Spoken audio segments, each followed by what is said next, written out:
Assalamualaikum warahmatullahi wabarakatuh. Pemirsa, saudara muslim yang sedang menonton video ini, saya Ali Asral OS mengulas video Ensiklopedia Islam. Kebahagiaan manusia merupakan rahmat atas nikmat Allah Subhanahu wa Ta'ala, dan janganlah kita dustai atas pemberian Allah, melainkan kita harus banyak bersyukur atas karunia-Nya.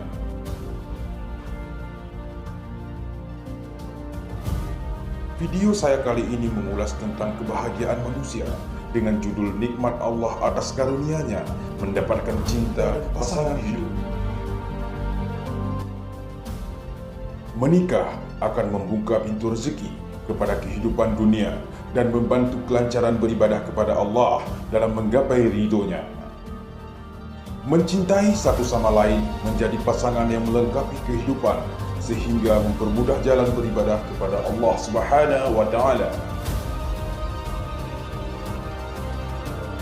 Dalam sebuah hadis Rasulullah SAW bersabda, sesungguhnya orang-orang yang saling mencintai, kamar-kamarnya di surga nanti terlihat seperti bintang yang muncul dari timur atau bintang barat yang berpijar.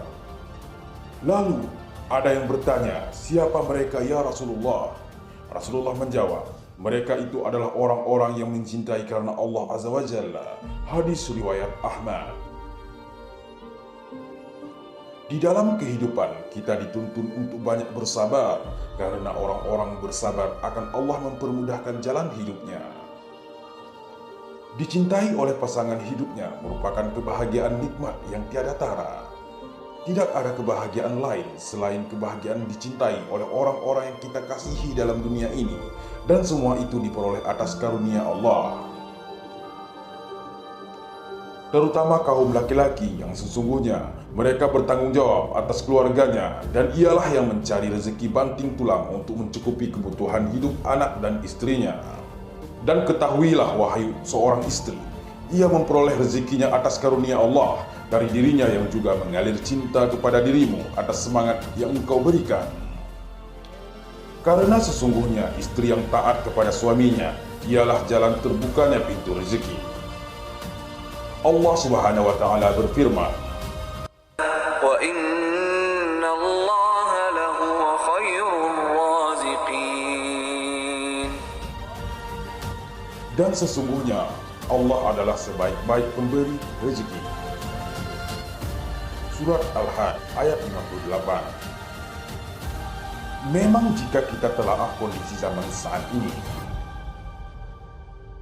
sangatlah sulit mendapatkan jodoh yang benar-benar dapat mencintai suaminya karena Allah. Dan mungkin juga ini bertanda akhir zaman, di mana wanita-wanita penuh dengan tipu daya dunia, sehingga menjadi cobaan berat kepada suami dalam beriman kepada Allah.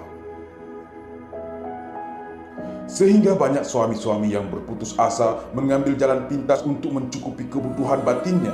Dan banyak pula daripada wanita-wanita yang berputus asa tidak menemukan kebahagiaan dunia, sehingga melakukan perbuatan yang sangat dibenci oleh Allah, yaitu dengan membunuh suaminya, yang seharusnya seorang istri patuh kepada suami dan harus banyak bersabar. Karena sesungguhnya Allah ada bersama orang-orang yang bersabar. Pada akhir-akhir ini telah terjadi di tanah air yang kita cintai ini. Lantas ada istri-istri yang berhati iblis, yang tega merenggut nyawa suaminya karena begitu besar godaan dunia atau ingin menjadi wanita yang berkuasa. Agustus tahun 2019 lalu telah terjadi di kediaman Pupung Sadli dan Pradana, Jakarta Selatan. Pupung merenggang nyawa dibunuh dengan cara tragis oleh istri yang berhati iblis. Lantas apa yang dicari dari kebahagiaan dunia selain dari godaan Dajjal? November 2019 kembali terulang kasus yang serupa. Kejadian ini menimpa Hakim Jamaluddin PN Medan. Almarhum dibunuh dengan cara sadis oleh istrinya Zuraida Hanum, yang adalah selama ini seorang yang mendampingi beliau. Pembunuhan ini sama dengan motif pembunuhan Pupung Sadli. Wahai istri-istri yang soleha, cintailah suamimu karena Allah, karena surgamu atas ridhonya, rezeki yang engkau peroleh atas pemberian Allah melalui kerja kerasnya. Berilah ia semangat di saat ia masih menjadi pemimpinmu di dunia, dan kelak di akhirat, jika dua-duanya memperoleh amal ibadah yang baik, karena Allah kelak akan mendapat surga Jannatul Na'im. Karena sesungguhnya laki-laki Allah anugerahkan nafsu satu yang besar, dan yang dicapainya dalam dunia ini pun karena nafsu satu itu. Jika terlengkapi urusan satu perkara itu, lahirlah keberhasilan sejati yang pada akhirnya nikmat itu mengalir pada wanita. Sedangkan pada wanita, Allah anugerahkan 9 nafsu untuk merubah peradaban dunia ini.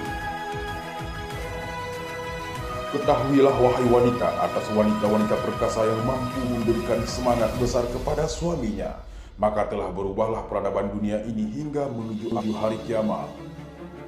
Yang dimaksud dengan 9 nafsu wanita terbagi jenisnya. Yang pertama, ingin menguasai. Yang kedua, ingin disayangi dan dimanja. Yang ketiga, ingin dia berbeda dari yang lain. Yang keempat, memiliki kegelinangan harta. Yang kelima, takhta yang megah. Keenam, gairah yang menggebu. Ketujuh, cinta. Delapan, mendapatkan laki-laki yang tampan. Kesembilan, wanita mengagumi keindahan dan kecantikan. Di dalam 9 nafsu pada wanita yang mempengaruhi kehidupan laki-laki dalam pencapaian hidup, hanyalah 2. Yang pertama, gairah. Karena wanita yang bergairah menjadi laki-laki merasa lengkap sudah kebutuhannya. Yang kedua, cinta. Laki-laki yang dicintai oleh pasangan hidupnya akan melakukan apapun untuk kebahagiaan istrinya dan anak-anaknya. Sedangkan 7 dari yang lain, itu adalah yang menjadi cobaan besar kepada kaum laki-laki. Hingga banyak laki-laki yang menyimpang dari jalan Allah, melakukan tindakan kejahatan dan korupsi untuk mencukupi permintaan istri, hingga pada akhirnya laki-laki jatuh ke dalam dosa. Sedangkan pada laki-laki Allah melimpahkan satu perkara yang terlihat kecil tapi menjadi persoalan besar bila kaum wanita mengabaikannya. Maka karena itu, bagi kaum laki-laki yang belum mendapatkan jodoh, bersabarlah dan berpuasa, karena Allah ada pada orang-orang yang sabar. Mungkin ada laki-laki muda yang menganggap setelah menikah maka persoalan syahwat akan terselesaikan. Janganlah menikah karena persoalan nafsu syahwat semata. Menikahlah karena Allah. Niscaya Allah akan melimpahkan nikmat atas karunia-Nya. Sesungguhnya pernikahan itu adalah ibadah terbesar bagi kaum laki-laki, karena telah mempertaruhkan jiwa raganya atas kesediaannya mengambil beban orang lain dalam hidupnya karena Allah. Karena kebahagiaan yang Allah firmankan dalam kitab suci Al-Quran bukanlah di dunia ini, melainkan kehidupan akhirat bagi orang-orang yang bertakwa dan beriman. Di dunia ini tempat kita menabur amal dan kebajikan dalam menggapai ridho Allah, di mana dunia ini tempat kita mempersiapkan bekal di akhirat. Tidak bagus bagi kaum laki-laki semata-mata memikirkan nafsu syahwat, dan tidak baik pula bagi kaum wanita menahan-nahan atas permintaan suami karena dapat menurunkan rasa cintanya padamu. Video ini telah terlalu panjang dan saya kupas kembali di episode berikut. Dan semoga video ini menjadi ladang amal dalam mencari kebaikan di dunia ini. Saya Ali Asrar OS mengakhiri dengan wabillahi taufik wal hidayah. Wassalamualaikum warahmatullahi wabarakatuh.